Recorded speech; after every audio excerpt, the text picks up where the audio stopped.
चलो thank you.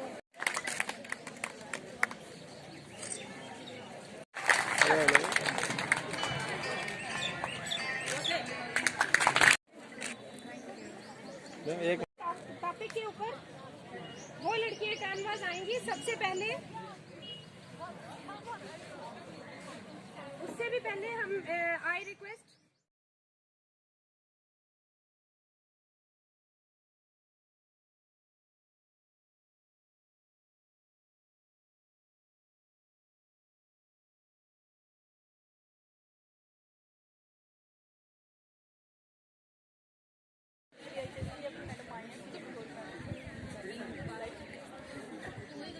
There's no end to the whatever you do with passion, whatever you do with self-belief. That's it. मेरा इसी word से मैं आप सभी से विदा लूंगी। Thank you so much for having me today. मैं सच में कह रही हूँ, मुझे ऐसे लग रहा है जैसे मैं अपने मायके आई हूँ। Thank you so much. Thank you ma'am. आपको क्लीन करना है, कपड़े बदलते समय, अंडरगारमेंट्स बदलते समय पहले भी हाथ धोना है, बाद में भी हाथ धोना है। क्यों? क्योंकि आपके हाथ से आपके नीचे से इन्फेक्शन यूट्रस में जा सकती है। इम्पोर्टेंट चीज क्या है, इस टाइम पे जो नीचे का एनवायरनमेंट है वो बहुत बैक्टीरिया फ्रेंडली होता है, मतलब उसमें पीएच चेंज हो जाता है। ये थोड़ी सी अलग लेवल की बातें हैं, बस मैं आपको इतना बताना चाह रही हूँ कि उस टाइम पे किसी भी लड़की को इन्फेक्शन होने के चांसेस बहुत ज्यादा होते हैं। इसीलिए पुराने लेडीज हर घर में ये बोला जाता है कि आपको रोज नहाना है। दूसरी बात ये है, जो मिथ है वो ये है, इस टाइम पे कोई भी फिजिकल एक्टिविटी, खेल कूद करने में, खट्टा खाने में और भी कोई काम करने में कोई प्रॉब्लम नहीं होती है। वो हम इसलिए बोलते हैं क्योंकि कभी कभी सपोज करो किसी को बहुत दर्द हो रहा है, कोई दवाई खा ली, कोई फूड जो है किसी मेडिसिन से, या कभी कभी कोई ठीक नहीं लगता है, सिर्फ इसलिए उसका परहेज होता है। बट ये हार्ड एंड फास्ट रूल नहीं है कि आपने इस टाइम पे यही डाइट खानी है और ये डाइट नहीं खानी है। तीसरी चीज जो कि बहुत इम्पोर्टेंट है, हाइजीन मेंटेन करना बहुत आसान है। हर घर में साबुन होता है, हर घर में पानी होता है। और अब गवर्नमेंट ऑफ इंडिया का इनिशिएटिव है कि हर स्कूल में लड़कियों को प्राइवेसी दी जाए, लड़कियों को वाटर और सोप प्रोवाइड करवाया जाए और वो एरियाज प्रोवाइड कराए जाएं जहाँ पे जो प्रोडक्ट्स आप यूज करते हो उसका सेफ डिस्पोजल हो जाए। ये बहुत ज्यादा जरूरी है। इसी के पीछे ये जो हमारा प्रधानमंत्री का स्वास्थ्य कार्यक्रम चल रहा है और जो स्वच्छ भारत मिशन चल रहा है, मेंस्ट्रुअल हाइजीन उसका एक बड़ा ही इम्पोर्टेंट पार्ट है। यही चीज है जो हमें दूर करनी है। इस चीज से हमें डरना नहीं है। हमारे देश में और बहुत सारे ऐसे देश हैं जो डेवलपिंग कंट्रीज हैं, उसमें इसके बारे में बात करना एक बहुत एक शर्म की बात मानी जाती है, अच्छी बात नहीं मानी जाती। ओपनली इसके बारे में बात नहीं करनी। लड़कियों को लग रहा है कि मेल्स यहाँ पे खड़े हुए हैं, कुछ सीनियर्स खड़े हुए हैं, उनके सामने ऐसी बातें नहीं करनी है।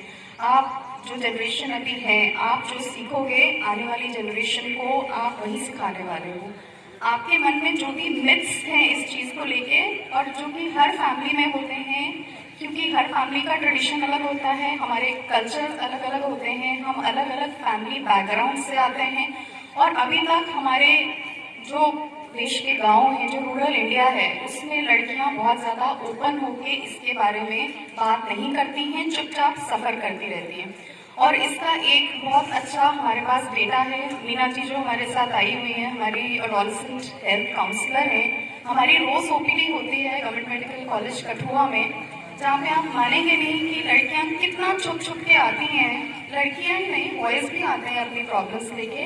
लेकिन एक बात जो हमें बहुत दुख देती है वो ये होती है कि वो कभी भी अपने पेरेंट्स के साथ नहीं आते हैं, कभी भी किसी घर के बुजुर्ग के साथ नहीं आते हैं। वो आते हैं अपनी छोटी छोटी फ्रेंड्स के साथ, जिनको खुद ही कुछ पता नहीं होता है। आधी अधूरी इंफॉर्मेशन इंटरनेट से देख के, गूगल से देख के कुछ मिथ्स पाले हुए हैं, कुछ बातें आपके मन में आपके घर की लेडीज ने डाल दी जिनको खुद ही नहीं पता है कि करना क्या है। तो अब टाइम चेंज होने वाला है, आपको चेंज होना है, क्योंकि अगर आप चेंज होंगे तो आपका आसपास का एरिया चेंज होएगा, आपकी आने वाली जनरेशन चेंज होएगी। Today I will discuss few words on health and fitness in adolescent girls. तो हेल्थ क्या है? हेल्थ सिर्फ ये नहीं कि वी आर फिजिकली फिट, हमें कोई बीमारी नहीं है तो we are healthy. By definition, health is a state of complete physical, mental, social, emotional well-being and not just absence of a disease.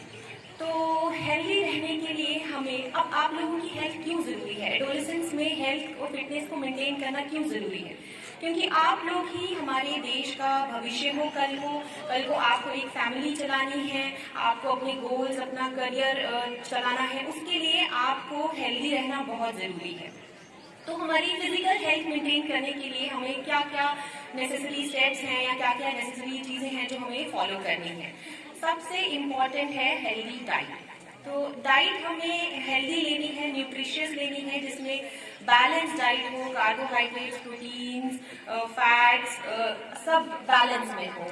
जिस तरह से आजकल जंक फूड खाने का चलन है, तो many of you they might be skipping food, their घर का खाना and eating junk from outside. ठीक है, तो वो चीजें बिल्कुल भी हेल्दी नहीं है, तो you have to take a healthy diet.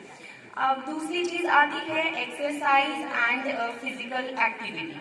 तो इस एज में ही अगर हम एक हैबिट बना लें फिजिकली एक्टिव रहने की, तो वो हैबिट हमारे साथ फॉलो करेगी हमारी फुल लाइफ में, और हमें जैसे कितनी सारी डिजीजेज हैं उन सब से दूर रखेगी। तो एक regular exercise for like 30 minutes minimum आपको रोज करनी चाहिए।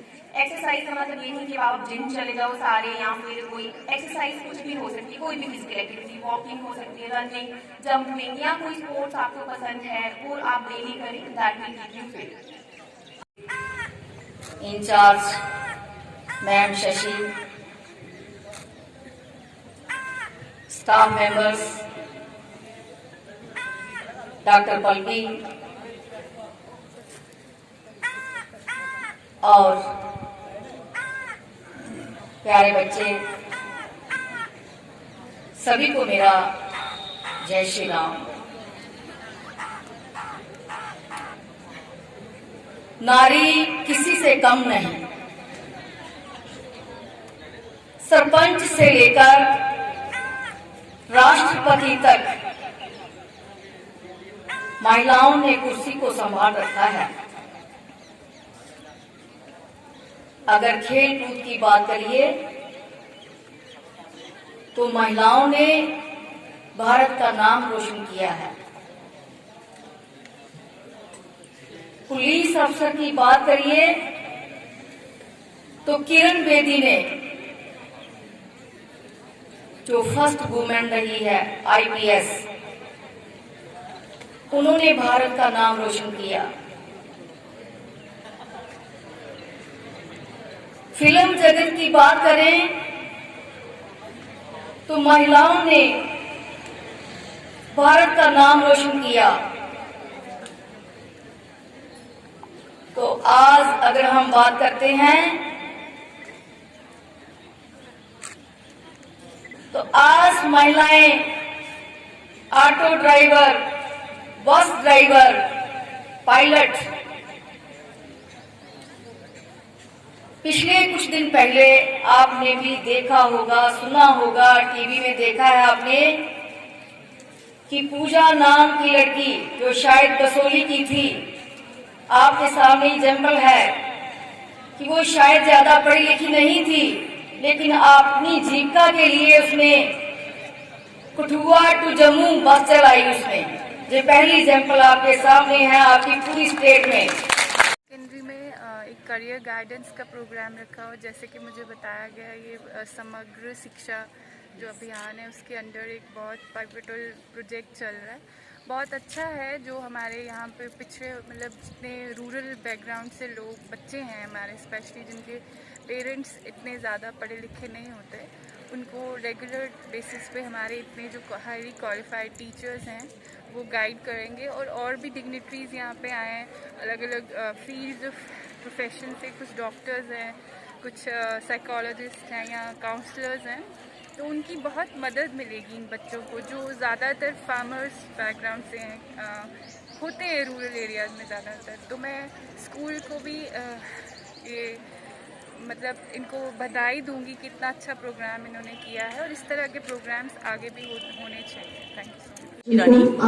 तो आज हमारे स्कूल में मतलब 2 प्रोग्राम थे इकट्ठे, और वो थे एक वुमेन एम्पावरमेंट और कैरियर गाइडेंस पर थे। तो हमारे स्कूल के इस क्लस्टर में जितने भी स्कूल आते हैं, जैसे हाई स्कूल एरवा, हाई स्कूल नगरी और हाई स्कूल खख्याल से लड़कियाँ आई हैं हमारे स्कूल में, और उनको हम गाइडेंस काउंसलिंग के बारे में हमारे सुरेंद्र कौर मैडम आई थी KS जो तहसील हेडक्वार्टर से, और उसके अलावा हमारे पास GMC कठुआ से 3 डॉक्टर्स आई हैं, गायनकोलॉजिस्ट आई है, और बच्चों को वुमेन एम्पावरमेंट और एडोलसेंस के बारे में, एडोलसेंस पीरियड में जो परेशानियाँ आती हैं उनसे कैसे बाहर निकलना है और कैसे अपने आप को कामयाब बनाना है, उन पर ये अपनी व्यूज दे रही हैं।